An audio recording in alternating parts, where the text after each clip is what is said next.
E3 coverage goes on, and we've now reached the point of the companies and conferences and, well, the companies and conferences that basically said bugger all and had bugger all on there for various reasons. And so we're going to move on to Bethesda.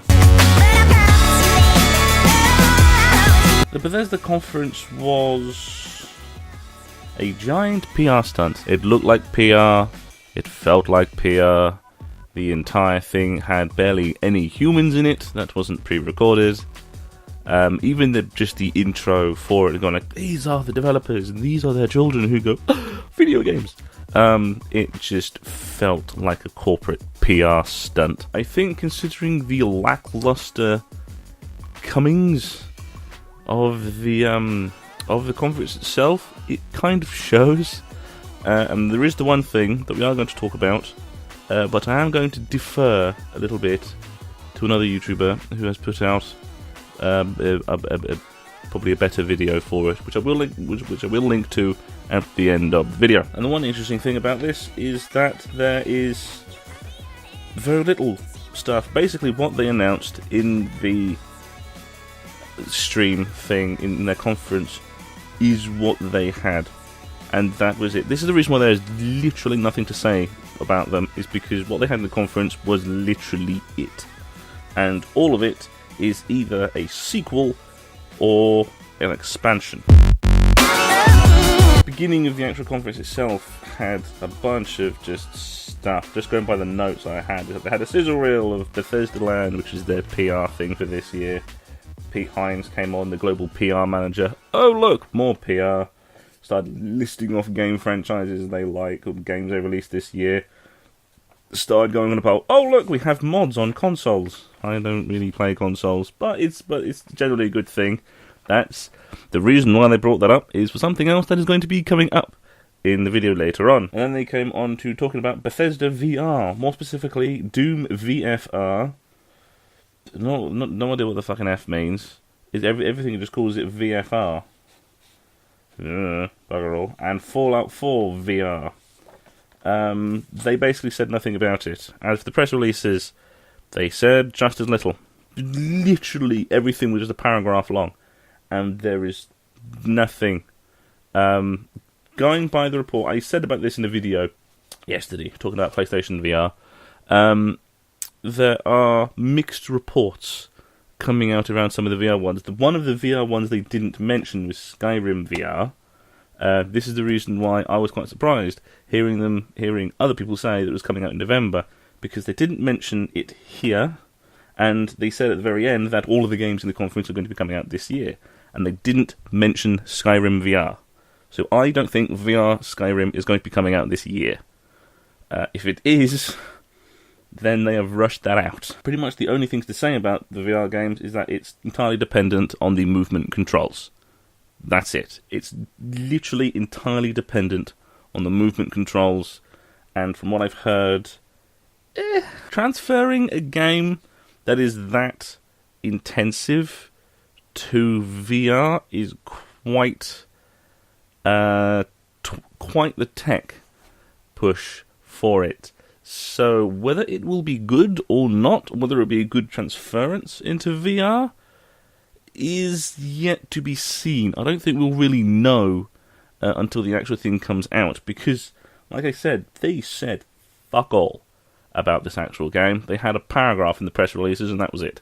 The rest of it was just screenshots of going, look, it's in VR! And me being the pessimist that I am, I'm going, that's really, really suspicious. Then they talked about Elder Scrolls Online, the expansion for Morrowind, and the return of the YouTubers and Twitch people who are going, look, a bear! But the reason why they decided to go on about the bear is because it's the the Warden class. My handwriting still is terrible.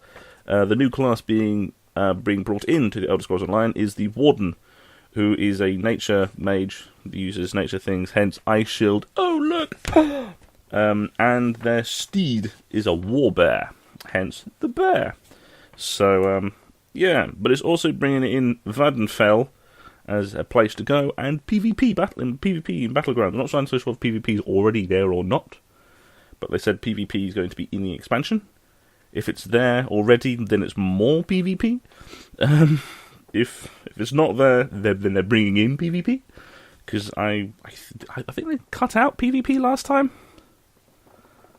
I don't know. Maybe. I don't know. But either way, it's just going to be Morrowind stuff that is going to be brought in. You can go around and venture around the lands of Morrowind. The one good thing about this is, as well, which came on the release as well, is that you can buy it. You can buy base game with expansion as like a bundle pack, or you can just buy it as an expansion upgrade if you already have an account. Basically, the three versions they had was if you don't have the game, you can buy it as bundle, which is cheaper, or if you already have the game, then you can buy it as an expansion, or if you haven't played it in a while, then you can just... It's a good way to come back in. Probably the reason why they're saying it's a good way to come back in is because many people bailed the fuck out because there was fuck all to do, apparently. I haven't played it. That's from what I've heard in the grapevines. And then came the point where I've done a lot of the reading for it. I've gone through their press release, and yeah, this is the Creation Club. Many people went, oh my god, it's paid mods. After going through the press release, well, even in the press release, they have a section that literally says, where is it? Yeah, they actually have a section that is called "Is Creation Club Paid Mods?" and they specifically say no. You cannot, if you have created this as a mod and it is has been released as a mod, you cannot transfer that into this system. And this system has vetting. You have to go through an application process to get in, and essentially you're becoming a third-party developer, which is interesting. It's kind of expanding the lifeline of the game, probably with just third-party people going, we're releasing more stuff for it. Why? Because the main company who made it doesn't want to make stuff for it anymore. Which, that kind of thing, I'm always going, wouldn't it just be better to make something else? And this is the point where I'm going to defer to another YouTuber, TotalBiscuit. Obviously. TotalBiscuit did a video on this. He talked about this and 2K. And basically the thing that TotalBiscuit is the one with contacts of the developers and of the Bethesdas and all of the stuff. And I'm going to agree with him. This isn't paid mods. The big palaver that happened around this is wrong. Is wrong. It's not paid mods. They were terrible, as this entire show was a giant PR stunt. They were fucking terrible at showing, at making, at spinning, having any sort of PR spin on it.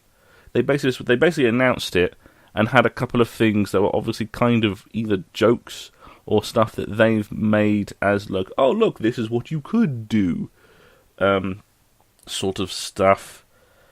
And everyone just went, oh god, it's mudcrab armor, oh god, it's horse armor. So yeah, Bethesda, this entire thing was a PR stunt, but turns out you're fucking terrible at it. It turns out you're terrible at PR. So, yeah, I am not against this. Everything seems on the up and up around this. It seems fine. It is not paid mods. Stop yelling. And if you're interested in hearing more of someone who is slightly more in depth around this whole thing, and someone who is someone who knows a lot more about this than I would say go and watch TotalBiscuit. He made a very, very interesting video talking about this in very long form and talking about this very specifically and comparing it to the 2K thing, which is just stabbing mods in the face. Yeah, so I would say go watch. So my personal opinion on this, I'm not against this. This seems fine. If you want to learn more, go and watch TotalBiscuit's video. Then came along Elder Scrolls Legends, or basically Elder Scrolls Hearthstone. It's a trading card game for Elder Scrolls. It's basically kind of Hearthstonesy in like, yeah, it's their game. And they're having an expansion for Skyrim. For Skyrim is the game that refuses to fucking die, even though it is starting to age. It is starting to age quite significantly and exponentially now, but it still is the game that refuses to fucking die. It's the Heroes of Skyrim update that is coming to all platforms on June 29th. On June 29th is going to be the Skyrim update. It is a free update for all platforms. That includes mobile, console, PC, blah, blah, blah, blah, blah, blah, blah. And they had a whole thing of Skyrim on Switch. Again, Skyrim, the game that refuses to fucking die, is now coming out on Switch. It is literally a Switch re-release of Skyrim. Not much to talk about there. The one interesting thing about it is that they have amiibo specials. The one example they had was if you have Link, I think it is Breath of the Wild Link, then you can get Master Sword stuff and clothings and armors and things of the Zeldas in your Skyrims as specials. So I'm guessing there's going to be some sort of amiibo specials, or it'd be kind of funny if you have like the Fire Mario thing, and then you can sort of go beep, and then you have like Fireball magic or something. That'd be funny. So that's an option. It's literally just Skyrim on Switch with amiibo specials. That's it. Then came another Dishonored game, which is a standalone expansion. And by standalone expansion, I mean it is Dishonored 2. It's basically, lots of companies are starting to do these standalone games now a lot more, which is quite good because they're a lot cheaper. Because it's basically they're using the Dishonored 2 gear, the money they spent a lot of the money on the Dishonored of the 2s, and they're now making another game with the bits that they had called Death of the Outsider. It is coming out, put it down, 5th of September. It follows Billy Lurk, a woman who is a hitman for the stabbings of the pirates of the stuff. I don't know. It's a murder mystery thing. It's another Dishonored game. It's not going to defer that far. It's a standalone thing. It's as it doesn't have the baggage of the first Dishonored. Well, I'm going to agree with what they said in the press release and saying that it is a good way to get into the franchise if you are not in there at the moment, because this has no baggage. As this is a standalone game, it has nothing to do with the franchise proper. So if you are interested in getting it, if you're interested in the Dishonored series, but don't want any of the baggage or any of the bollocks that came with the two main titles, this might be your way in. Then came Quake Champions, and they're blithering on around esports. It's Quake. The one thing I'm always glad is that they decided to just push Quake as a esports multiplayer game thing, because Quake as a first-person story game has aged woefully. Been saying that for a while, but it's a fast-paced. It's basically the proto-arena quick-paced shooter. This is like the proto Call of Duty. This is where, if you want to know where games like Call of Duty and sort of the early Battlefield, all of that came from, think Quake. Quake is the proto-Doom, the proto-everything. Quake is basically the granddaddy of game franchises. Quake Champions. The big announcements they had at the event was you can play as BJ Blazkowicz as a special character. BJ Blazkowicz is the guy from the Wolfenstein games. So that's it. It looks like it's the same design as the first one. So it's the Wolfenstein 1 BJ. And the other big announcement is that the beta is available now, or is available to get into. You can get into the beta now. And from the press releases, it is going to be free to play. You can buy it free to play, or you can buy the Champions Upgrade Pack, the Champions Pack, which is the buy-in to it. And then came Evil Within 2, coming out Friday 13th. Friday 13th really did miss a trick by not releasing themselves on Friday 13th. Yeah, it's coming out Friday 13th of October. It's a sequel to Evil Within. It's a direct follow-on from Evil Within 2. Going by the story that I have read, it's kind of a leap. There's a bit of a leap to get into the second one, but it seems to have more focus. Well, it seems pretty. Well, it seems pretty interesting. I didn't play the first one. I think I wasn't getting review codes at the time anyway, so that's probably the reason why. But it seems quite interesting. As it is a direct sequel, it seems to be following the same kind of beats, just with slightly more focus. So, if you like the first one, you'll probably like this one. If you didn't like the first one, then maybe not. To use Silent Hill as a reference, the first one seemed to be going much more for a Pyramid Head sort of horror element, when this new one seems to be going for a Silent Hill kind of element.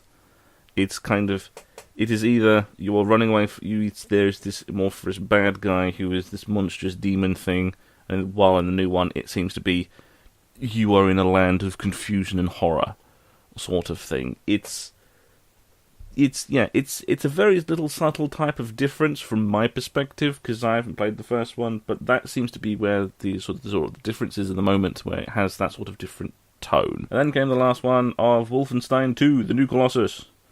Wolfenstein games. It's good. Very good. Pretty much the only thing to really say about this is, the best way to explain it is, if the first game is going from 1940s to 50s, this one is going from 50s to 60s. It has a lot more of a 60s vibe to it. A lot more of that sort of 60s exploitation sort of style to it, which is quite good. It kind of shows the progression of time, because it's basically BJ wakes up from a coma or whatever, or from the ending of the first one, with his lady wife, who has twins, and he has to go off and fight the Nazis again. It's Wolfenstein 2. There's not really that much else they can really do. The bombast is still there. The shooty fun, the quick pace shooty is still there. As I was saying, probably the best way to explain it is that the first one is going from 40s to 50s, and this one's going from 50s to 60s. It's that kind of subtle tonal change from what some of the things from some of the characters, is that it has that exploitation style coming in, which I think is purposeful to show the progression of time. Probably, hopefully. And that's it for Bethesda. Again, not really much else to say. The entire thing felt like a PR stunt, because it was a PR stunt, and one thing everyone complained about forcefully, because it's not as bad as you think it is. And most of the stuff they're putting out at the moment is sequels or expansions. So, time to go on to other ones that also have very little to say.